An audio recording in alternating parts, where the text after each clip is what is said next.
सती में और पार्वती में एक अंतर भारी है। सती माँ धनवान है और पार्वती मैया गुणवान है। इसलिए पूरी दुनिया में जितने भी व्रत हैं, पूरी भारत की भूमि पर जितने व्रत होते हैं, कोई व्रत लक्ष्मी जी का नहीं है। भारत की भूमि पर कोई व्रत सरस्वती मैया का नहीं है। भारत की भूमि पर कोई व्रत इंद्राणी का नहीं है। भारत की भूमि पर कोई व्रत किसी देवी का नहीं है। जितना भारत की भूमि पर एक व्रत भारी है वो है माता पार्वती जी का। तीज का व्रत करोगे तो पार्वती जी का है, चतुर्थी का व्रत करोगे तो पार्वती जी का है, छठ का व्रत करोगे तो पार्वती जी का है। आप जितने व्रत देवी जी का करोगे नवरात्रे में तो पार्वती जी का है। भारत की भूमि पर जितने व्रत हुए नारियों के, छोटी तीज, बड़ी तीज, हरतालिका तीज, करवा चौथ, जितने चतुर्थी के व्रत, जितने तीज के व्रत, जितने छठ के व्रत, जितने भारत की भूमि पर हुए, ये सब माता पार्वती जी के हैं। पार्वती के क्यों हैं? क्योंकि धनवान और गुणवान में अंतर है। माँ पार्वती गुणवान है, इसलिए माताएं उनके व्रत कर कर अपने अंदर भी वो गुण उत्पन्न करना चाहती हैं कि हम भी ऐसा तप करें, हम भी ऐसी साधना करें। हे माता पार्वती, जैसे आपका अखंड सौभाग्य है, हे माँ जगत जननी, हमारा भी मांग में अखंड सौभाग्य रहे। जैसे आपके चूड़े अमर हैं, हे माँ हमारे हाथ में भी चूड़े अमर हो। हे माँ जैसे आपके भाल की बिंदी अमर है, माँ मेरे भाल की बिंदी भी अमर हो। हे माँ जैसे आपके नैनों का सुरमा, बालों का गजरा अमर है, हे माता पार्वती हमारे भी नैनों का सुरमा और बालों का गजरा अमर कर देना। बस इतनी सी कृपा नारी माता पार्वती से मांगा करती है, माँ पार्वती से चाहती है। सूचक वस्तुओं का जो दान करता है वो जीवन में कभी विधवा नहीं होता। महाराज वो 8 वस्तुएं बताई हैं। पहला कुमकुम, दूसरा पुष्प, चाहे लाल हो, चाहे सफेद हो, चाहे पीला हो, पुष्प कोई भी हो। तीसरे नंबर पर है चंदन, चौथे नंबर पर है तांबुल, पांचवें नंबर पर है काजल, छठे नंबर पर है ईख, क्या बोलते हैं यहां पर ईख को, क्या बोलते हैं, गन्ना, ईख। सातवें नंबर पर है लौंग, खाने वाली जो लौंग होती है, लौंग। और सातवें नंबर पर है, 8वें नंबर पर है जीरा। कहते हैं चैत्र महीने की तृतीया तिथि को बिना नमक का भोजन कर कर, सुबह बिना नमक का भोजन करें, एक समय फलाहार करें बिना नमक का, और तुलादान के बराबर एक पलड़े में अपन बैठकर 8 वस्तुएं तुला की रख कर जो दान दे देता है वो नारी कभी विधवा होकर नहीं जाती, 7 जन्म तक अखंड सौभाग्यवती रहती है। अखंड सौभाग्य कार्य करेंगी तो भी सौभाग्य की सामग्री देंगी। सौभाग्य की सामग्री का दान क्यों किया जाता है? सौभाग्य सूचक वस्तुओं का दान क्यों किया जाए? सौभाग्य की वस्तुएं क्यों प्रदान करी जाती है, क्यों दी जाती है? उसका कारण क्या है?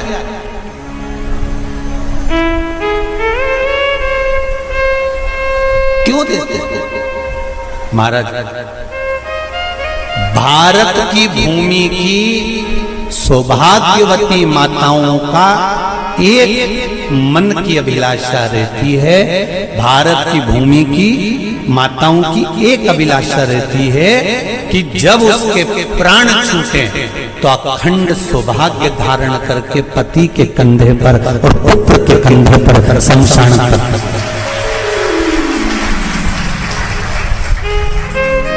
ये भारत की भूमि की माताओं की सोच, उनके मन का संकल्प, उनके मन का भाव। और विदेश की माताओं का क्या संकल्प होता है? महाराज भारत का एक संत विदेश गया और भारत के संत जब विदेश गए तो वहां पर एक मां, एक स्त्री पति की कब्र के पास में बैठकर पंखा कर रही थी। भारत के संत को बड़ा दुख हुआ, देखो हमारे यहाँ की माताएं तो पति के साथ सती हो जाती हैं, हमारे भारत की भूमि की माताएं तो पति के साथ सती हो जाती हैं, पर ये तो विदेश की माताएं तो भारत की माता से भी बढ़कर है कि पति मर गया, कब्र के अंदर है, तो भी पंखा कर रही हैं। ये तो इनसे भी बड़ी है, भारत की माता से भी बड़ी ये विदेश की माता। तो भारत के संत से रहा नहीं गया और भारत के संत ने जाकर पूछ लिया विदेश की माता से, माँ जी एक बात बताओ, हमारे यहाँ पति के साथ पत्नी सती हो जाती है, वो प्रथम गिनती में आती है, पर तुम तो उससे भी बड़ी हो कि पति मर गया उसके बाद भी उसकी कब्र को पंखा कर रही हो।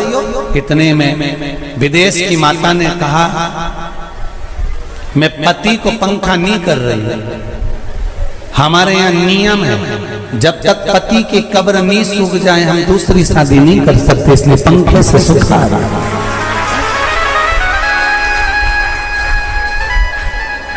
इसलिए पंखे से सुखा रही है।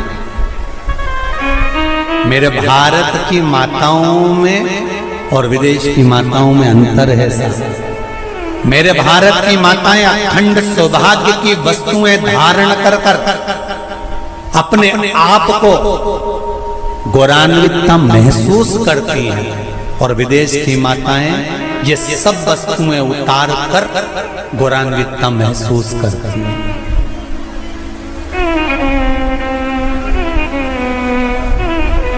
क्यों देते हैं चूड़ी का दान, क्यों देते हैं बिंदी का दान, क्यों देते हैं अखंड सौभाग्य का दान? किस महाराज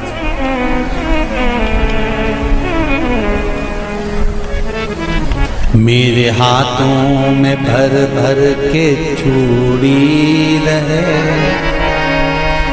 मेरे हाथों में भर भर के चूड़ी और मैया कोई कामना,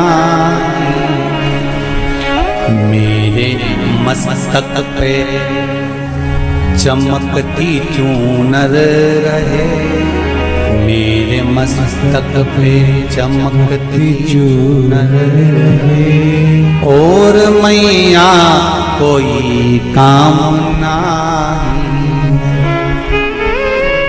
मेरी मांगों में भर भर के सिंदूर रहे, मेरी मांगों में भर भर के सिंदूर रहे और मैया कोई कामना नहीं, मेरे पाँव में बिछुड़ी का जोड़ा रहे, एक बिछुड़ी नहीं, कितनी? 2, 3, 4, 5, एक एक पाँव में जोड़े से बिछुड़ी होना चाहिए, केवल एक नहीं, सिंगल नहीं। वो तो आजकल का फैशन हो गया महाराज, जो केवल एक बिछुड़ी धारण कर लो उसी में फैशन दिखे। श्रावण की शिव महापुराण की कथा कहती है जब बेटी को विदा करा जाता है और पहली बार बेटी के पांव में जब बिछुड़ी डाली जाती है तो वो बिछुड़ी भी अलग अलग नहीं होती, उस बिछुड़ी के जोड़ को चेन से एक दूसरे से बंधा हुआ होता। बोला सही है कि गलत? जितने आस्था चैनल पर कथा सुन रहे हैं, जितने फेसबुक पर सुन रहे हैं, यूट्यूब पर सुन रहे हैं, सुन लेना कि मेरे भारत की माताओं का जब पाणी ग्रहण संस्कार किसी बेटी का होता है, उसके पांव में जब पहली बार बिछुड़ा पिनाया जाता है, बिछुड़ी पिनाई जाती है, तो वो बिछुड़ी भी एक दूसरे से बंधी हुई होती है, चेन से बंधी हुई होती है। उसको अलग अलग वाली बिछुड़ी शादी के मंडप में नहीं पिनाई जाती। क्यों? जैसे ये बिछुड़ी एक दूसरे से पांव में बंधी हुई है, तुम्हारी जिंदगी अंतिम श्वास तक ऐसी ही बंधी रहे, यही वर्णन है। वो तो अब माताओं ने थोड़ा सा फैशन चेंज कर दिया, अब पांव में ज्यादा बिछुड़ी नहीं पहनती, गड़ती है, चुभती है, एक बिछुड़ी धारण है। महाराज पर नहीं, बिछुड़ी भी दो हो, जोड़े से हमारी माताएं, भारत की भूमि की जो माताएं हैं, ये चूड़ी भी हाथ में पहनती है तो जोड़े से पहनती है। बोलो जैसा सही है कि गलत है? एक अकेली चूड़ी माताएं हाथ में धारण नहीं करती हैं। अगर भारत की भूमि की संस्कारित माताएं हैं और भारत की भूमि की सभ्यता और संस्कृति को जानती है तो अकेली चूड़ी नहीं, जोड़े की चूड़ी पहनेगी, 2 चूड़ा डालेगी, 4 डालेगी, 12 डालेगी, पर सिंगल नहीं, अकेले। और सरल भाषा में समझ लो, हमारे यहां ठेले पर लेने जाओ तो जो केले अपन खाते हैं वो भी सिंगल नहीं देते, उसको भी जोड़े से दिया जाता है। 2 दूं की, 12 दूं की, आधी दर्जन दूं की 1 दर्जन दूं। अब अंदाजा लगाइए। हमारे यहां देने का भी एक भाव है। श्रावण के महीने की शिव महापुराण की कथा, जिसका नाम है श्रावण शिव महापुराण की कथा, ये कहती है कि पार्वती जी ने और गंगा जी ने ये चतुर्मास में जितना सौभाग्य का दान दिया है, उनके बराबर दुनिया का कोई व्यक्ति इतना सौभाग्य का दान नहीं दे सकता जो माता गंगा और पार्वती दोनों दान दे रहे हैं।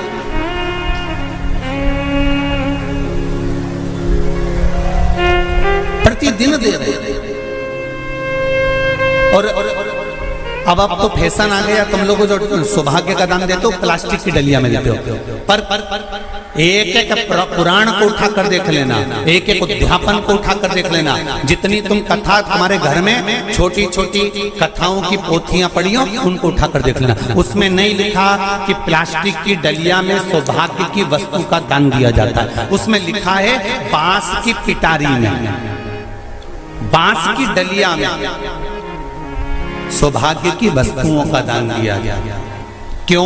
क्योंकि बांस वंश की वृद्धि करता है, बांस सौभाग्य की वृद्धि करता है, और बांस अखंड सौभाग्य। जैसे बांस का पौधा बढ़ते चले जाता है, बढ़ते चले जाता है, उसी तरह बांस की डलिया में जब दान दिया जाता है, बांस की टोकनी में जब दान दिया जाता है, तो ये भाव रखा जाता है कि तुम्हारा सौभाग्य ऐसे ही बढ़ता रहे। पर अब थोड़ा सा फैशन चेंज हो गया तो प्लास्टिक की डलिया,